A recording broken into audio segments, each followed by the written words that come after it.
ভাগিনা ভাগ্নিকে মাদ্রাসা থেকে নিয়ে আসার সময় এক গৃহবধূকে রাস্তা থেকে তুলে নিয়ে সংঘবদ্ধভাবে ওই সমস্ত কাজ করেন তিনজন যুবক। অভিযুক্ত তিনজন যুবককে গ্রেপ্তার করা হয়েছে। আমরা তাদের দৃষ্টান্তমূলক শাস্তি দাবি করছি। যেই সমস্ত মানুষরূপী হায়নাদের কাছে আমাদের মা বোনদেরকে লালসার শিকার হতে হয়, এই সমস্ত মানুষরূপী হায়নারা এই দুনিয়াতে বেঁচে থাকার কোনো অধিকার নেই। ভিডিওটি শেয়ার করে দেবেন। এই তিনজনের দৃষ্টান্তমূলক শাস্তি দাবি করছি। কমেন্ট বক্সে আপনাদের প্রতিবাদ গড়ে তুলুন। দর্শক শ্রোতা, জানা গেছে ওই গৃহবধূ স্বামীর বাড়ি থেকে গত কিছুদিন আগে বাবার বাড়িতে বেড়াতে আসেন। বাবার বাড়িতে বেড়াতে আসলে সে কিছুদিন থাকবেন। সেই সুবাদে সে তার ভাগিনা ভাগ্নিকে প্রতিদিন মাদ্রাসায় নিয়ে যেতেন এবং মাদ্রাসা থেকে বাড়িতে নিয়ে আসতেন। ঘটনার দিন সকালবেলা ওই গৃহবধূ তার ভাগিনা ভাগ্নিকে নিয়ে মাদ্রাসায় যান এবং মাদ্রাসা থেকে তার ভাগিনা ভাগ্নিকে মাদ্রাসা ছুটি হলে নিয়ে আসার সময় সে রাস্তার এক পাশে অটোরিকশার জন্য অপেক্ষা করেন। ঘটনাস্থলটি জনমানবহীন হওয়ার কারণে তিনজন বখাটে ছেলে দূর থেকে তাদেরকে দেখতে পায় এবং সেখানে ঘটনাস্থলে ছুটে আসে এবং ওই মহিলাকে তার পরিচয় জিজ্ঞাসাবাদ করে। পরিচয় জিজ্ঞাসাবাদের এক পর্যায়ে তারা তিনজন দেখতে পায় ঘটনাস্থলে কোনো মানুষজন নেই, একদম জনমানবহীন এলাকা। ঠিক তখনই অভিযুক্ত তিনজন বখাটের মধ্যে একজন বখাটে ওই গৃহবধূর দুইজন ভাগিনা ভাগ্নিকে চকলেটের লোভ দেখিয়ে দূরে সরিয়ে নেন এবং বাকি দুইজন ওই গৃহবধূর মুখ চেপে ধরে একটি নলকূপের ঘরে নিয়ে যান। সেখানে নিয়ে যাওয়ার পরবর্তীতে অভিযুক্ত তিনজনের মধ্যে একজন ওই ভাগিনা ভাগ্নিকে চকলেট দিয়ে একটি নির্জন জায়গায় নিয়ে একটি সিঁড়ির মধ্যে বসিয়ে রাখেন। সেখানে বসিয়ে রেখে তিনজন ঘটনাস্থলে এসে এই গৃহবধূকে সংঘবদ্ধভাবে গৃহবধূর সাথে ওই সমস্ত কাজ করেন। এর ভিতরে তিনজনের মধ্যে একজন দাঁড়িয়ে দাঁড়িয়ে মুঠোফোনের ক্যামেরায় সেই ভিডিও কিন্তু ধারণ করেন। সেই ভিডিও ধারণ করার পরবর্তীতে তারা তিনজন তাদের মনের খায়েশ মিটায় ওই গৃহবধূর সাথে এবং তাদের মনের খায়েশ মিটানো শেষ হলে ওই গৃহবধূকে সেই ভিডিওটি দেখাতে থাকেন।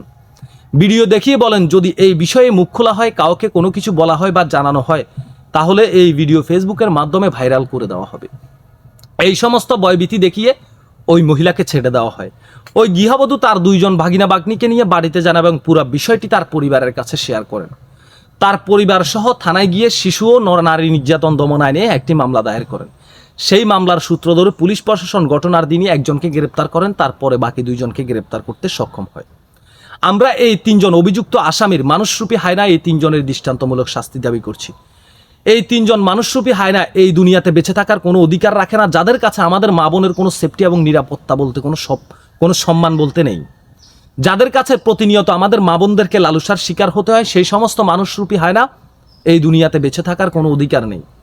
এরা যদি এই দুনিয়াতে বেঁচে থাকে, তাদের দেখা দেখি আরও অনেক যুবক ছেলে এই সমস্ত কাজে লিপ্ত হয়ে যাবে। চিন্তা করে দেখেন, একজন নারী তার ছেলে সন্তানকে নিয়ে, তার ভাগিনা ভাগ্নিকে নিয়ে স্কুলে দিয়ে আসবে, মাদ্রাসায় দিয়ে আসবে, সে প্রয়োজনে ডাক্তার দেখাতে যাবে, তাকে রাস্তা থেকে তুলে নিয়ে এমন কাজ করা হবে, আমরা এমনটা আশা করি না। যেহেতু আমরা স্বাধীন রাষ্ট্রে বসবাস করতেছি, আওয়ামী লীগ সরকার ক্ষমতা থেকে চলে যাওয়ার পরে বাংলাদেশে এখন অন্তর্বর্তীকালীন সরকার ক্ষমতায় আছে।